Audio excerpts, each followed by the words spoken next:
Alhamdulillah atas karunia yang Allah berikan kepada kita yang terbesar, yaitu adalah peneladanan kepada baginda Nabi Muhammad sallallahu alaihi wa alihi wasallam.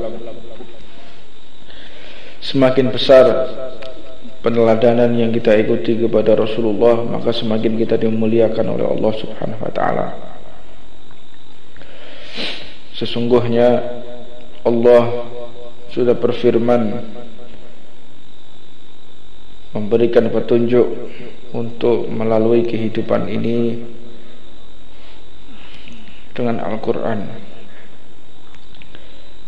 Di dalam Al-Quran tertera petunjuk yang paling bisa kita ikuti, yaitu adalah Rasulullah sallallahu alaihi wasallam. Laqad kana lakum fi Rasulillahi uswatun hasanah. Di dalam huruf lam dan qad itu adalah harfu taukid, penekanan yang luar biasa dari Allah Subhanahu wa taala. Lam qad, laqad kana lakum, harfu taukid. Di dalam diri Rasulullah ada uswah, ada petunjuk, referensi kehidupan. Maka tidak ada yang bisa membimbing ke jalan yang benar kecuali hanya meneladani Rasulullah sallallahu alaihi wasallam. Tidak ada satupun petunjuk yang bisa melebihi daripada petunjuk Allah melalui Rasulullah sallallahu alaihi wasallam. Rasulullah itu adalah akhlaknya, Rasulullah adalah Al-Quran. Ketika kita ingin mengetahui isi Al-Quran, maka lihatlah Rasulullah. Kalau kita ingin tahu firman-Nya Allah, maka lihatlah Rasulullah. Penerapan, pengaplikasian Al-Quran adalah Rasulullah. Maka tidak ada nafas yang dihembuskan oleh Rasulullah kecuali semua itu adalah wahyunya Allah Subhanahu wa ta'ala. Dan mustahil kita bisa mengenal Allah apabila kita melewati Rasulullah. Mustahil kita bisa mengerti Al-Quran apabila kita tidak mengenal Rasulullah sallallahu alaihi wasallam. Bahkan di dalam satu hadis Nabi Muhammad juga menekankan, alimu auladukum bithalathatin khisal, ajari anak kalian dengan 3 perkara. Kalau 3 perkara ini dilewati, maka kalian tidak akan bisa mencapai daripada fase berikutnya.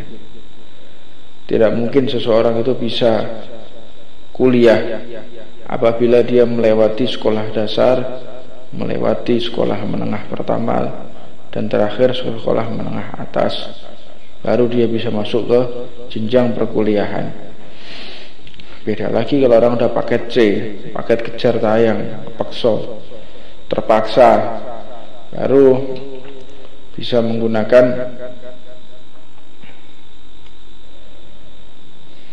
cara yang lain. Dan biasanya kalau sudah orang pakai C, akalnya kurang, pemahamannya kurang, dan tentu kualitasnya pun juga akan kurang. Boleh dikatakan mereka adalah sebagai orang-orang karbitan, kan begitu. Sarjananya sarjana karbitan.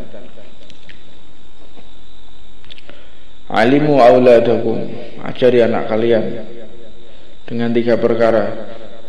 Yang pertama adalah hubbu nabiyikum, ajarkan mereka cinta kepada Rasulullah.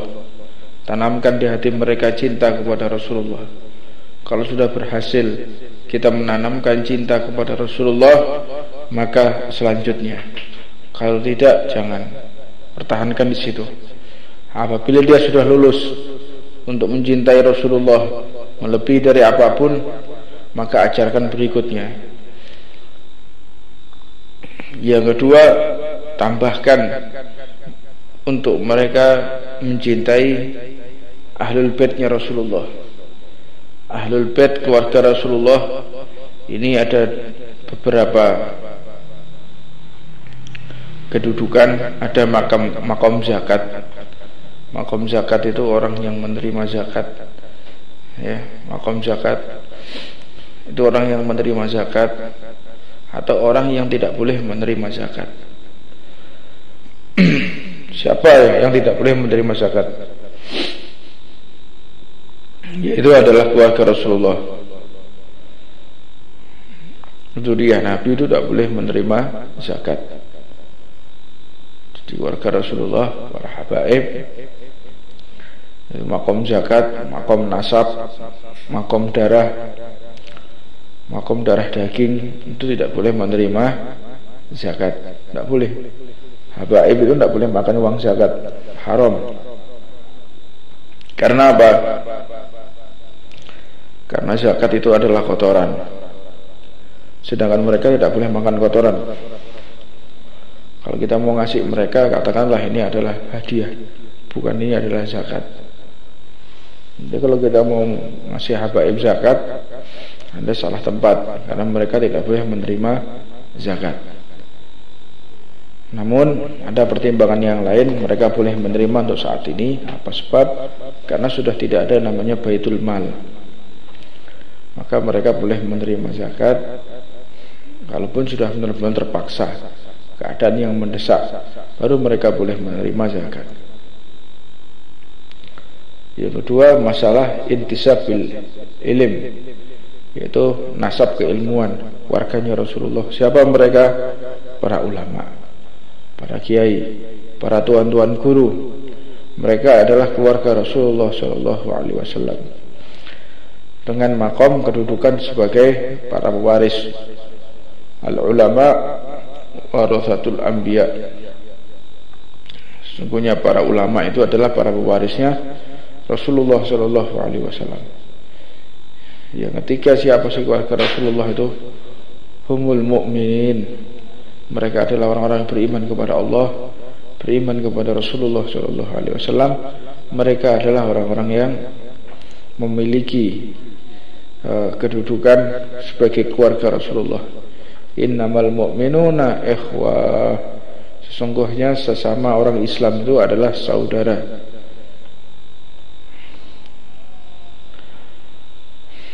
Al-muslim kal muslim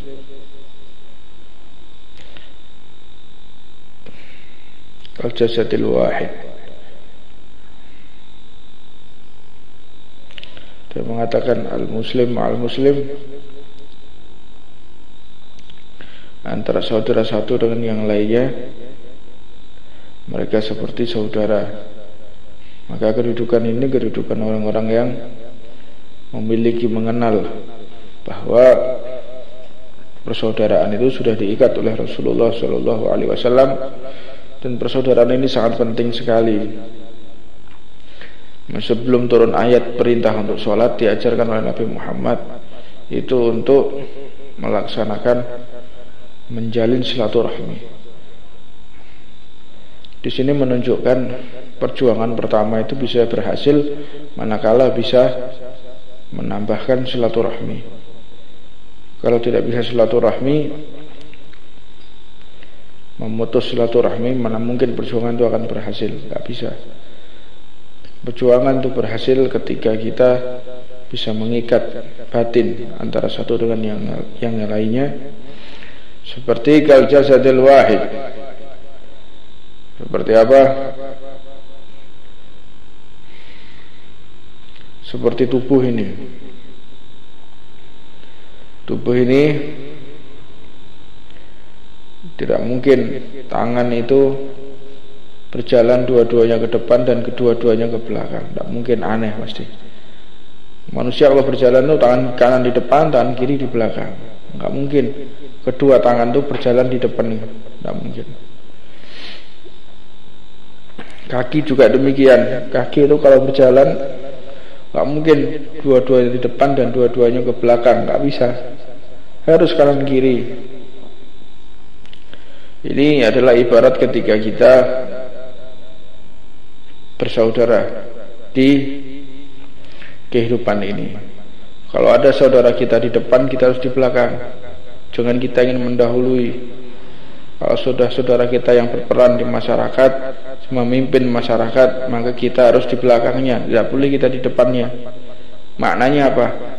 Kalau saudara kita menjadi pejabat, saudara kita memimpin sesuatu, maka kita harus menyokongnya.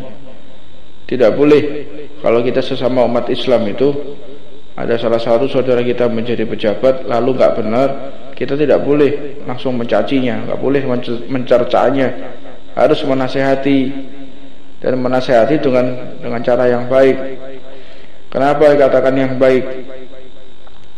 Karena ketika Nabiullah Musa diperintahkan untuk menasehati Fir'aun, qul layyinan, dengan kata-kata yang lembut. Apakah Allah tidak tahu kalau Fir'aun itu akan mati su'ul khatimah? Tahu. Apakah Allah tidak tahu kalau Fir'aun itu mengaku sebagai Tuhan? Allah tahu. Apakah tidak tahu Allah itu bahwa Fir'aun adalah membunuh bayi, ribuan bayi dibunuh? Fir'aun itu ketika mendapatkan isyarah dari tokoh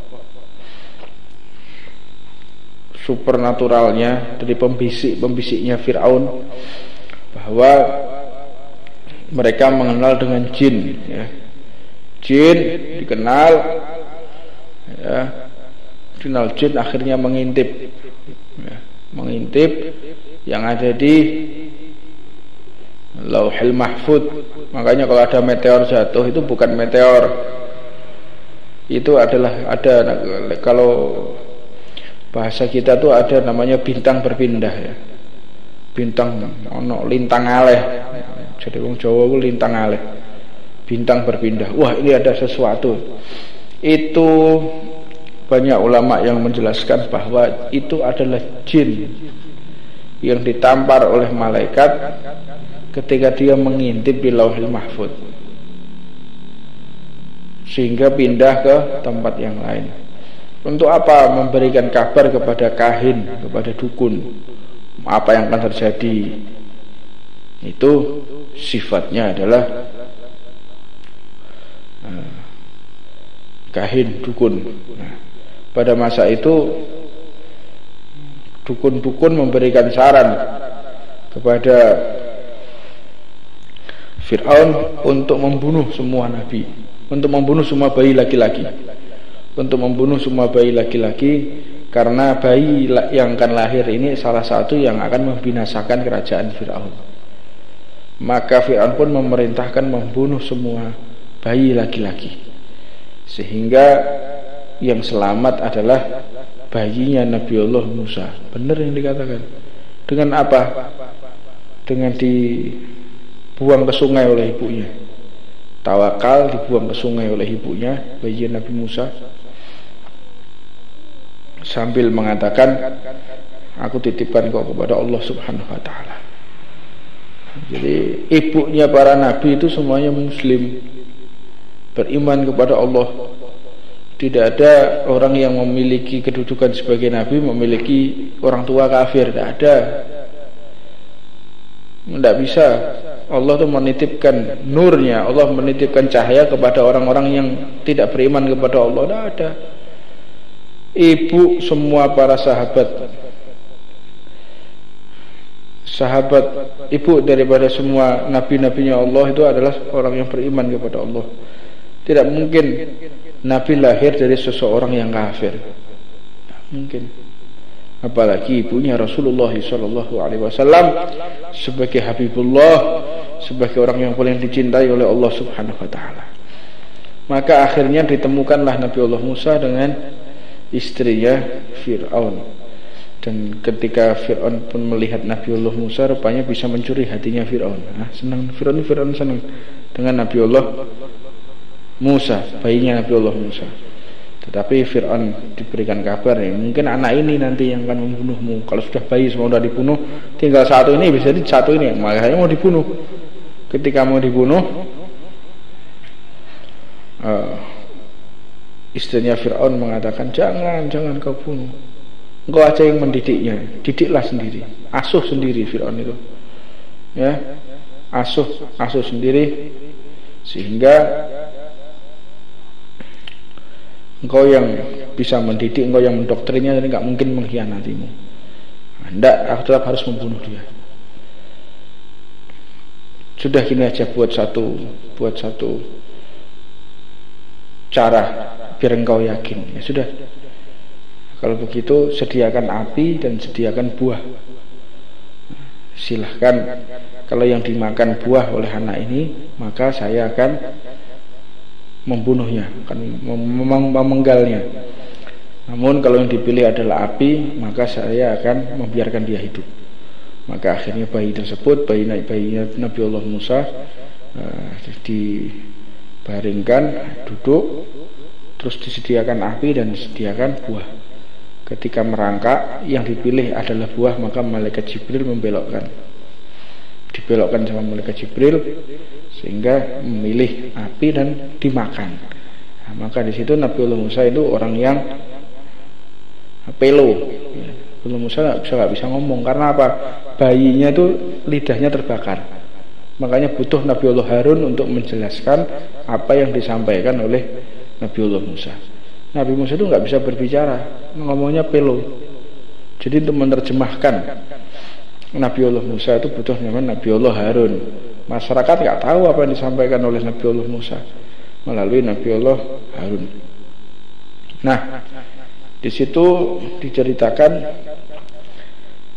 sampai tumbuh berkembang Nabi Musa berada di istana Fir'aun, dekat sama mereka. Singkat cerita, Fir'aun dengan kezalimannya membangun ini dan itu dengan kekuasaannya, dan Fir'aun ini mengaku sebagai Tuhan dan diberikan kelebihan oleh Allah, yaitu berupa istidraj. Ya. Istidraj itu apa? Istidraj itu adalah kelebihan yang Allah berikan kepada hambanya, namun agar hamba tersebut semakin tersesat, namun agar hamba tersebut semakin jauh dari Allah Subhanahu wa ta'ala. Jadi kalau ada orang tidak sholat dia tambah kaya, itu adalah istidraj, agar Allah membuat orang itu semakin jauh. Ada orang semakin dia zina, semakin dia memiliki kedudukan, status sosialnya semakin tinggi di hadapan masyarakat. Engkau dihinakan sebagaimana Allah menghinakan Fir'aun. Dia semakin tidak zakat, Allah semakin memperbanyak hartanya. Kau seperti Qarun yang kau akan disiksa oleh Allah dengan hartanya. Faliyadzubillah min dzalik. Maka strata sosial, harta yang melimpah, kedudukan, itu bukan jaminan seseorang menjadi orang yang dicintai oleh Allah. Bisa jadi engkau lagi dihinakan oleh Allah. Lalu bagaimana cara membedakan seseorang itu dihinakan atau dimuliakan? Yaitu ketika mereka mendistribusikan kekuasaan, mendistribusikan harta, mendistribusikan segala sesuatu yang Allah titipkan berupa fasilitas, rumah, mobil, hanya untuk kedekatannya kepada Allah Subhanahu wa ta'ala.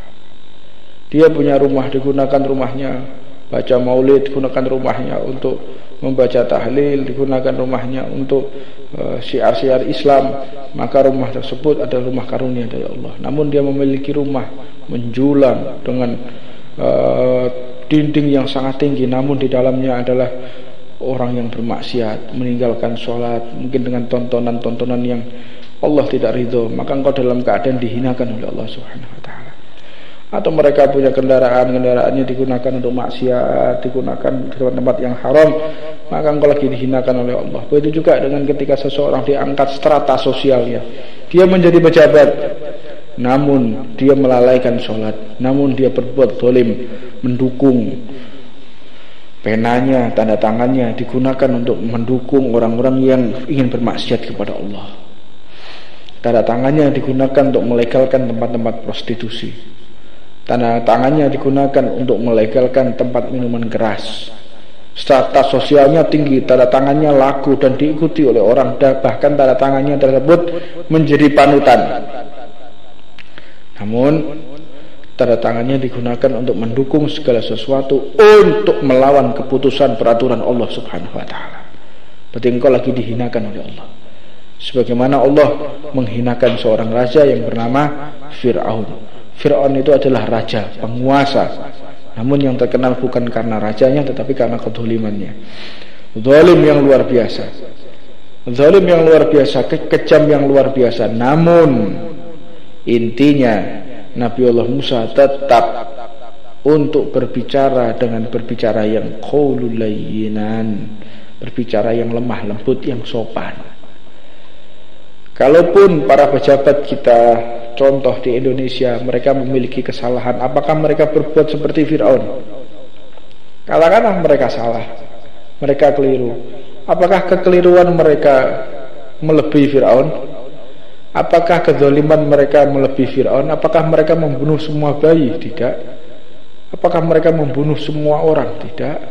Apakah mereka pernah membakar orang hidup-hidup, menggoreng orang hidup-hidup? Tidak pernah. Apakah mereka lebih zalim dari Fir'aun? Tidak. Namun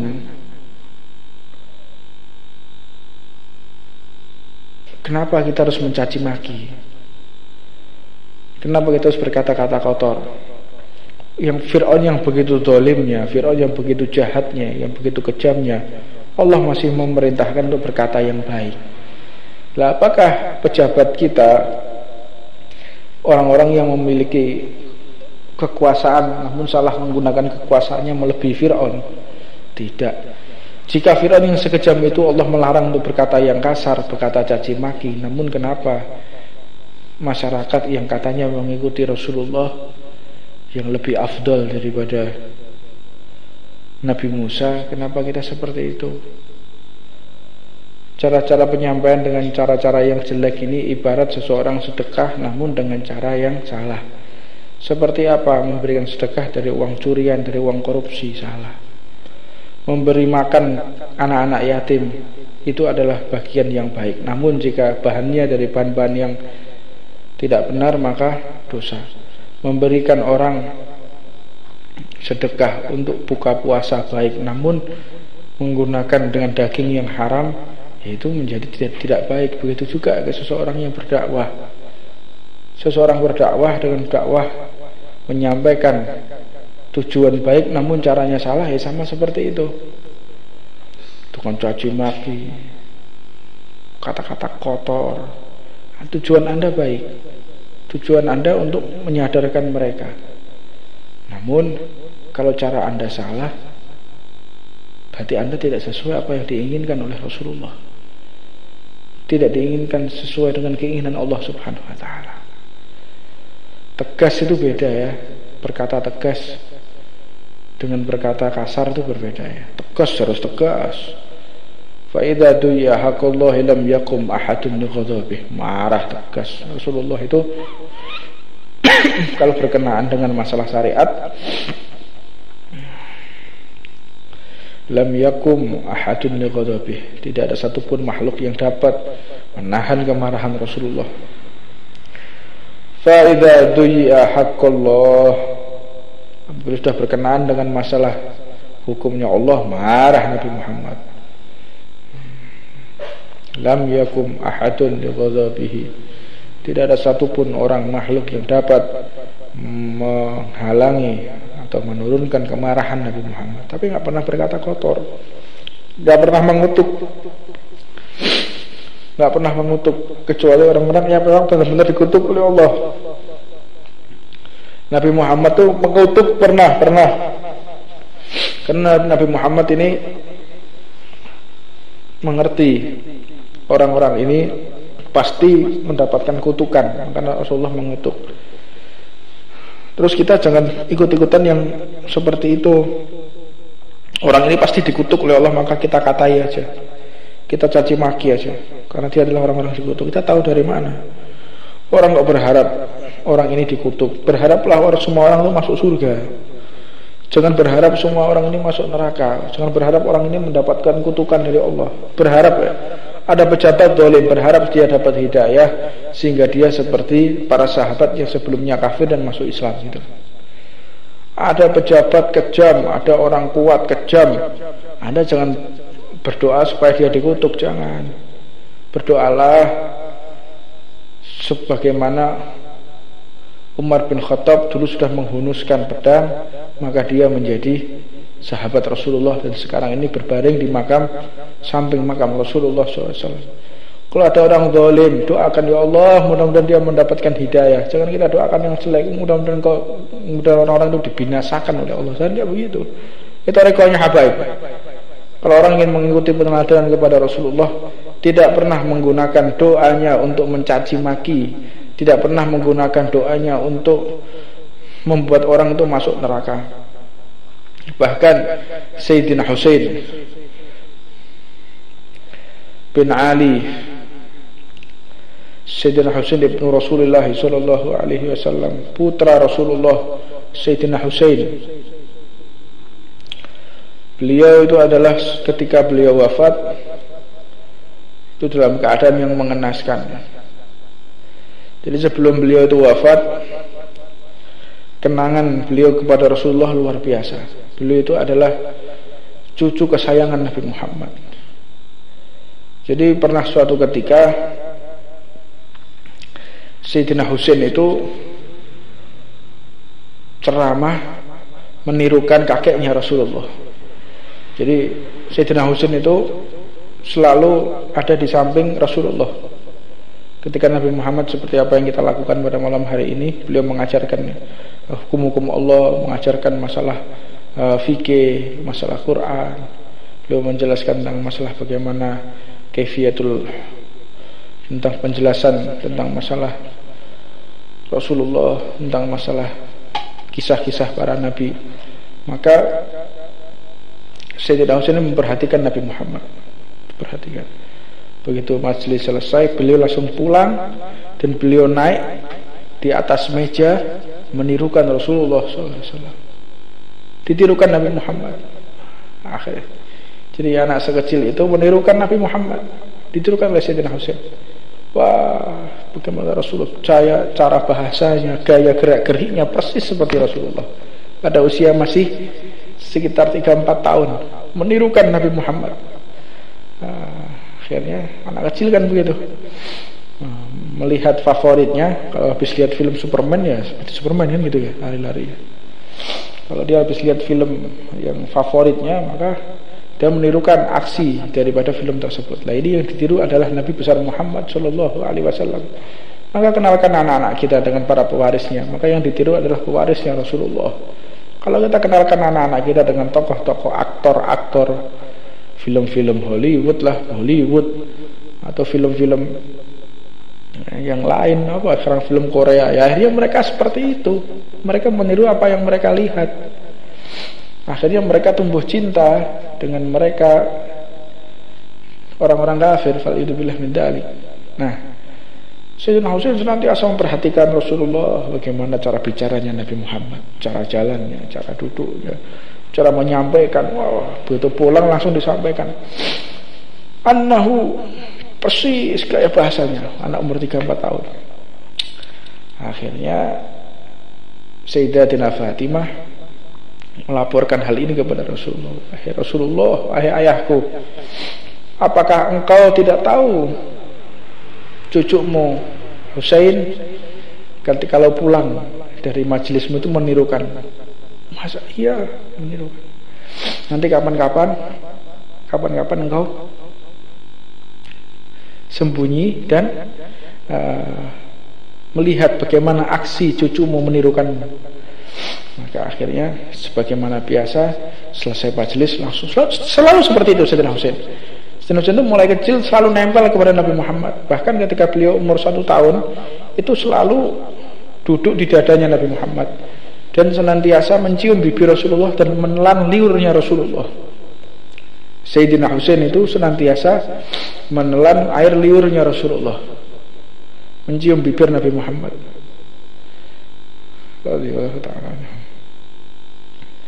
Maka dada Nabi Muhammad pun pernah dikencingi oleh Sayyidina Husain. Dada Rasulullah pernah dikencingi oleh Sayyidina Husain karena saking seringnya dibawa oleh Nabi Muhammad. Pernah baca Rasulullah itu basah, dan itu akhirnya juga akan membuat hukum kategori najis. Najis itu menjadi najis mughaladhah, najis mukhafafah, dan najis mutawassithah. Ketika najisnya najis mukhafafah, Kapan itu terjadi? Ketika Rasulullah dikencingi oleh Sayyidina Husain yang masih belum berusia 2 tahun. Maka ketika Rasulullah membersihkannya dengan memercik-percikan air sehingga sampai rata. Nah, itu menjadi hukum melalui air kencingnya Sayyidina Husain. Itu percikan. Kalau najisnya najis yang mutawassithah, najis yang umum, maka cara membersihkannya beda. Najisnya najis mughalladhah, najis yang berat, cara membersihkannya pun juga berbeda. Saya tidak akan berpanjang-panjang ke sana. Walhasil, apa yang dilakukan Sayyidina Husain terhadap Rasulullah menjadi hukum fikih. Jadi segala sesuatu itu Nabi Muhammad adalah menjadi hukum. Maka Rasulullah mengintip ketika pulang, diikuti oleh Nabi Muhammad. Pulang lari, diikuti oleh Nabi Muhammad. Beliau sudah beranjak dewasa, diikuti oleh Rasulullah. Ketika diikuti, beliau naik ke atas panggung, tiba-tiba diam. Sayyidina Husain diam. Ayo, bagaimana? Kakekmu Rasulullah, bagaimana? Bagaimana Rasulullah ketika berdakwah? Beliau diam. Sayyidina Husain diam. Ayo, seperti kemarin, seperti hari-hari yang lalu, Umi ingin tahu. Ibumu ingin tahu. Ayo, diam Sayyidina Husain. Kenapa engkau diam? Mana mungkin aku akan berbicara, sedangkan yang dibalik tirai itu adalah Nabi Agung Muhammad Sallallahu Alaihi Wasallam. Jadi Sayyidina Husain rupanya tahu dan terasa, meskipun beliau nggak melihat dengan mata. Beliau dibuntuti, ternyata tahu dan tidak bisa berbicara karena di situ dilihat oleh Nabi Muhammad Sallallahu Alaihi Wasallam. Ada dzauq, ya, ada rasa kepada Rasulullah, meskipun beliau nggak bisa melihat dengan mata, namun bisa merasakan kehadiran Nabi Muhammad di balik tembok. Akhirnya Rasulullah pun keluar dari tirai dan memeluk Sayyidina Husain, dipeluk karena cucu kesayangannya, peluk oleh Nabi Muhammad. Dan akhirnya tumbuh dewasa Sayyidina Husain sebagai khalifah Rasulullah. Dan ketika beliau malam mau dibunuh itu, beliau menangis. Dan akhirnya Sayyidatina Zainab, saudara daripada Sayyidina Husain, mengatakan, "Ya Husain, apakah engkau ini takut menghadapi mereka, para Khawarij yang mereka mendustakan agama Allah, yang mereka melawan hukum Allah? Apakah engkau takut? Kenapa engkau menangis? Apakah engkau takut engkau akan wafat?" Tidak, saya sudah tahu saya akan meninggal. Beliau ini meminta bertemu bukan di Mekah, enggak mau di Madinah, belum mintanya di Karbala. Kenapa beliau mengatakan seperti itu? Beliau mengatakan, aku khawatir darah yang akan tumpah di tubuhku ini takut mengotori kesucian Ka'bah, takut mengotori kesucian Masjid Nabawi. Keluar aja ketawaduan Sayyidina Husain. Maka akhirnya beliau malam itu menangis. Kenapa menangis?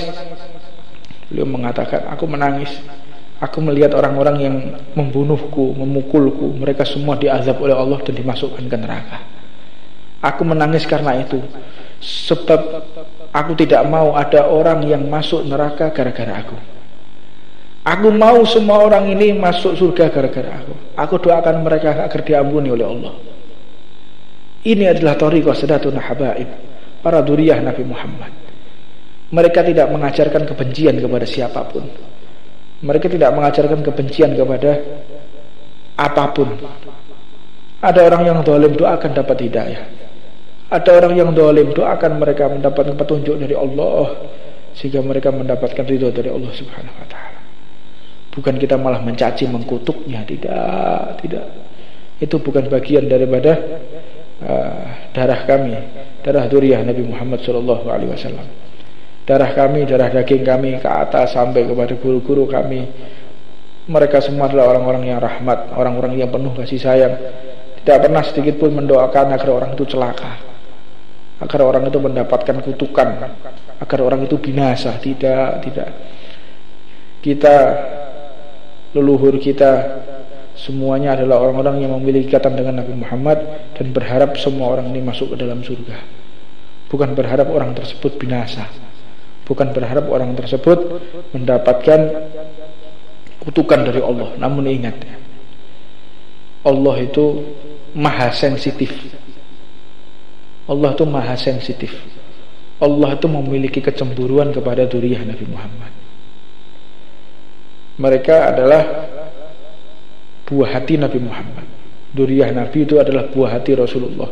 Kenapa? Karena mereka dzurriyyah itu adalah buah hatinya Sayyidatina Fatimah Zahra. Fatimah bidkhatun minni wa yasitunhi wa yasitunha.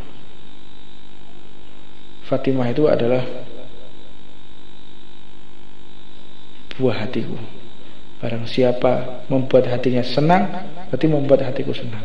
Barang siapa membuat hatinya murka, berarti telah membuat hatiku murka. Dan Sayyidatina Fatimah itu paling perhatian kepada anak cucunya. Kalau anak cucunya kenapa Sayyidatina Fatimah itu pasti marah di alam kubur ya. Dan itu akan membuat marahnya Rasulullah SAW. Kalau Rasulullah marah, tentunya akan mendatangkan murkanya Allah Subhanahu Wa Taala. Jadi bukan mereka yang mendoakan jelek, tetapi ada kecemburuan khusus dari Allah ketika kita mengganggu ahlul baitnya Nabi Muhammad SAW. Kalau kita mengganggu dzurriyyah Nabi Muhammad, maka kita telah mengganggu Sayyidatina Fatimah, tentu akan mengganggu Rasulullah dan akan mengguncangkan seluruh alam semesta ini. Ini katakan dzurriyyah Nabi itu adalah kasafinatun Nuh, seperti perahunya Nabiullah Nuh. Barang siapa naik ke sana, insya Allah akan selamat. Barang siapa mengabaikan arahan mereka, mereka akan mendapatkan kesengsaraan. Dan Nabi Muhammad itu memiliki dzurriyyah berbagai macam karakternya. Enggak semua dzurriyyah juga bisa diikuti. Mereka, kewajiban kita adalah mencintai mereka, bukan mengikuti mereka. Mencintai mereka dengan mengikuti itu beda. Kalau habaib, alim, soleh, tawadu, sesuai dengan garis lurusnya Rasulullah, kita ikuti. Kalau habaib bodoh, nggak ngerti fikih, berfatwa salah, kita ikuti ya, sampai malah tersesat gitu. Jadi yang diikuti adalah habaib yang mengerti syariat, kalau hukumnya syariat. Namun sebodoh-bodohnya mereka, tetap mereka darah daging Nabi Muhammad. Sesalah-salahnya mereka tetap darah dagingnya Nabi Muhammad. Dan jangan sekali-kali ada kebencian di hati kita kepada ahlul baitnya Rasulullah. Berhati-hatilah engkau bahwa Allah telah menyimpan murkanya di dalam hatimu. Ketika di hatimu ada condong sedikit memusuhi mereka, sedikit membenci mereka, berarti Allah telah memasukkan murkanya ke dalam hatimu. Makanya mintalah kepada Allah, la musibatana fi dinina, jangan sampai musibah itu ada di dalam agamaku, musibah yang terbesar bagi orang-orang yang memiliki ilmu, memiliki kedudukan, namun di hatinya ada kebencian kepada ahlul bait, kebencian kepada dzurriyyah. Siap-siaplah engkau ditolak oleh Nabi Muhammad SAW. Ini peraturan yang kadang-kadang saya sulit untuk menyampaikan, namun ini harus disampaikan karena banyak orang yang tidak tahu, dan banyak orang tahu namun tidak mau menyampaikan. Jadi dengan terpaksa saya sampaikan seperti ini. Saya tidak mau orang-orang itu celaka karena dia melakukan perbuatan yang salah dengan memusuhi ahlul baitnya Rasulullah sallallahu alaihi wasallam. Wallahu a'lam. Saya mohon maaf karena hari ini saya kurang sehat, tidak bisa menepati waktu dan waktu yang tepat. Saya mohon maaf kepada antum semua yang sudah menunggu sejak berjam-jam yang lalu. Saya doakan mudah-mudahan segala hajat antum dikabulkan oleh Allah Subhanahu wa taala. Penantian antum bukan menanti saya, tetapi menanti Rasulullah sallallahu alaihi wasallam. Karena yang antum tunggu bukan saya, yang antum tunggu adalah ilmunya Nabi Muhammad sallallahu alaihi wasallam. Yang antum tunggu bukan hamba yang hina seperti saya ini, bukan hamba yang selalu bermaksiat seperti saya. Yang antum tunggu adalah hakikatnya adalah Nabi Muhammad sallallahu alaihi wasallam. Rabbana atina fid dunya hasanah wa fil akhirati hasanah wa qina adzabannar. Wa 'allamana masyayikhuna wa qutb zaman ila hadratin Nabi Muhammadin sallallahu alaihi wasallam. Al-Fatihah.